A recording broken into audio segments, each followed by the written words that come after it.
Bonjour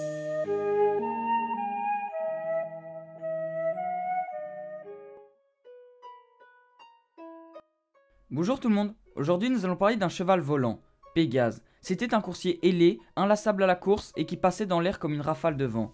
Il servit plusieurs héros et dieux pour effectuer leurs exploits.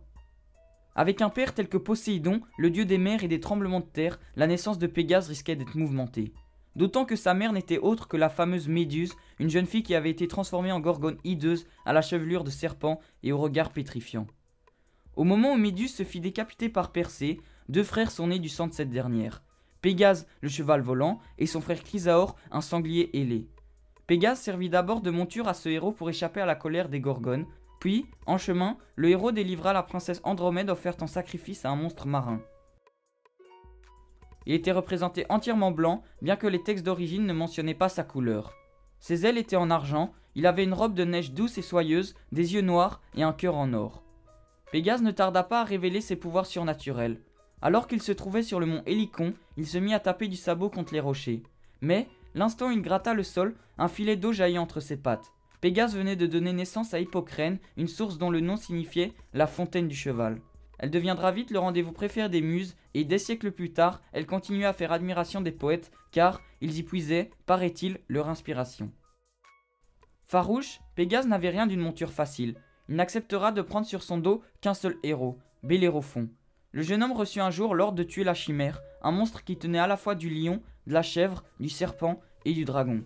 Si Bellérophon était téméraire, il n'était pas idiot. Pourtant, combattre seul la chimère et ses jets de flammes, c'était risquer de finir brûlé vif. La seule tactique possible, c'était de trouver un cheval si rapide que le héros pourrait monter sur son dos, s'approcher du monstre avant d'être touché par son souffle fatal. Et cette monture parfaite, il n'en existait qu'une, Pégase bien sûr. Mais où trouver Pégase et comment dompter une bête aussi sauvage ? Bellérophon le chercha partout en vain. Alors que sa quête tournait à l'obsession, il s'endormit un soir dans un temple d'Athéna. La déesse interrompit le sommeil du héros et lui offrit une bride d'or, qui permettra à Bellérophon de maîtriser le cheval fantastique. Bellérophon reprit ses recherches, avec succès cette fois, et finit par dénicher Pégase. Au moment où ce dernier, distrait, but l'eau d'une fontaine, le jeune homme s'approcha de lui et lui passa la bride d'or. Surprise, le pur sang restait calme. Le pouvoir des dieux était tel qu'il pouvait faire du plus sauvage des étalons un compagnon dévoué. Bellérophon enfourcha sans tarder le courageux cheval. Esquive, charge, manœuvre de combat, à force d'entraînement, monture et cavalier se comprenaient à merveille.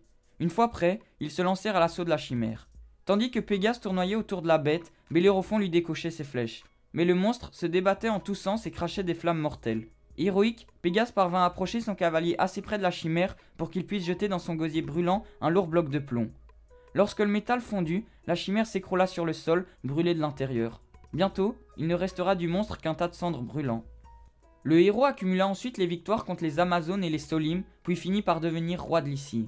Son orgueil, de plus en plus démesuré, le conduisit à tuer la reine Sténébé qui lui avait fait du tort pendant sa jeunesse. Lui proposant une chevauchée fantastique au-dessus des flots, il la précipita dans la mer où elle mourut. Puis, Bellérophon voulut atteindre l'Olympe avec sa monture. Mais Zeus, irrité, envoya un temps géant piquer le cheval. Sous la douleur, Pégase désarçonna son cavalier qui chuta de près de 3000 mètres, mais il survécut. Bellérophon finira sa vie seul, misérable et estropié. Plus jamais il ne revit le cheval ailé.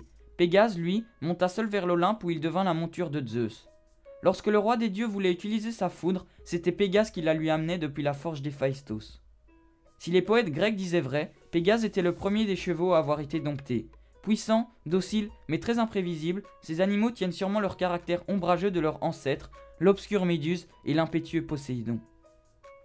Alors voilà, c'est tout pour la vidéo d'aujourd'hui, merci à tous de l'avoir visionné, j'espère qu'elle vous aura plu, et n'hésitez pas à mettre un pouce bleu. Sur ce, merci à tous de suivre la chaîne et on se revoit bientôt pour la suite.